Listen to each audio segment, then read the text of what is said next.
All right, g'day, hi, and welcome. Let's have a look. It's kind of burning. I'll leave that open just to make some air in there. So, just came in from outside. Kind of a strange day, sort of cloudy, sort of gloomy, sort of kind of yes, kind of new. One of those days. Got snow, and we're gonna have a look at something I got last year. And this is my Oxygen X-340 $3 snowboard.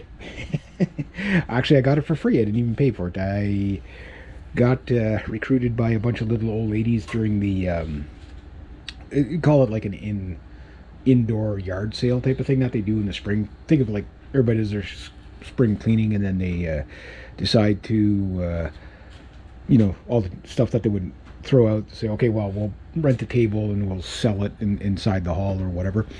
And this was there, and I was going to buy it, so I put it aside. And they're like, oh, I showed up right at the very last minute. And they're like, oh, Reg, you're here. Oh, good timing. You look like you're a big, strong man. You could help us put all this stuff down in the basement. So I gladly did that. When I went to buy this, they're like, no, just take it. Your money's no good here. So I got a $3 snowboard. Now, here's my snowboarding experience. I've been on a snowboard twice in my life. One run each, never on an actual snow ski hill. I was hoping to hit the ski hill this year, but that didn't happen. Now, this thing, oh wow, does this thing ever need some P-Tex on it? I used to do a fair amount of skiing, not a lot of skiing, but a fair amount of skiing. So I'm sure this thing needs the edges sharpened. It needs the edges sharpened, and it needs to be buffed. Yeah, that's pretty dull. So this is nice and dangerous anyway. So yeah, it definitely needs some P-Tex on there. Needs to be waxed. Needs to be polished. Edges need to be sharpened. But for my intended purposes, I think this thing will be just fine. I got it upside down, but this thing will be just fine. It's a nice little design on the bottom for what I'm doing. It's actually not a bad looking board. I can imagine it's not meant for a guy my weight and size, but beggars ain't choosers. I don't have the proper boots. I will just use my normal winter boots because I use them for everything. So I'm gonna try that. So a couple of years ago I got those free Elan skis, those what size are 168s? These ones here, 168. So I'm going to take these out.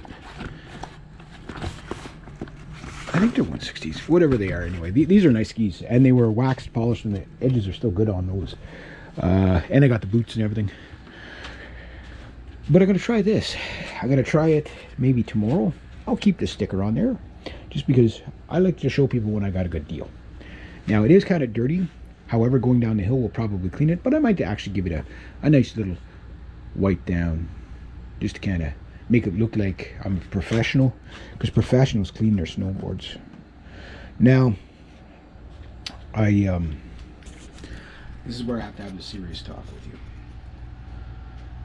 I've been a two-planker for years, and I'm guilty of tormenting the knuckle dragger kind of people that normally attempt to go down a hill with these this cutting board or whatever the hell it is. I'm just trying it, guys. I'm not saying I have switched to the other side. I am still a two-planker. I'll always be a two-planker. And you knuckle draggers, don't let it go to your head. I'm just trying this. Just trying. Anyway, yeah. So I remember when snowboards started becoming a thing back in the 80s. It was like all my friends, oh, we got the snowboard thing here. You got to try this. Can I try your snowboard? Oh no, man, it's too expensive. So one of my friends let me try it. I dragged my arse down the hill the whole way, but it was just I got off to a bad start, and it wasn't a hill. It was just kind of like you know, a hill beside a driveway type of thing, and I only got one chance at it, so I wasn't able to stay on it. Right. Second time I did it, it was the same thing. It was like a driveway type of thing, and it just went down the driveway, and it was okay. But again, it was like I meant maybe went like 50 feet.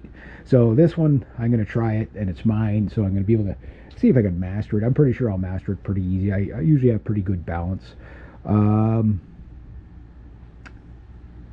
Yeah, so I don't know what these boards would have been worth brand new. I don't know if it's a kid's board. It looks big enough to be a, you know, an adolescent board anyway.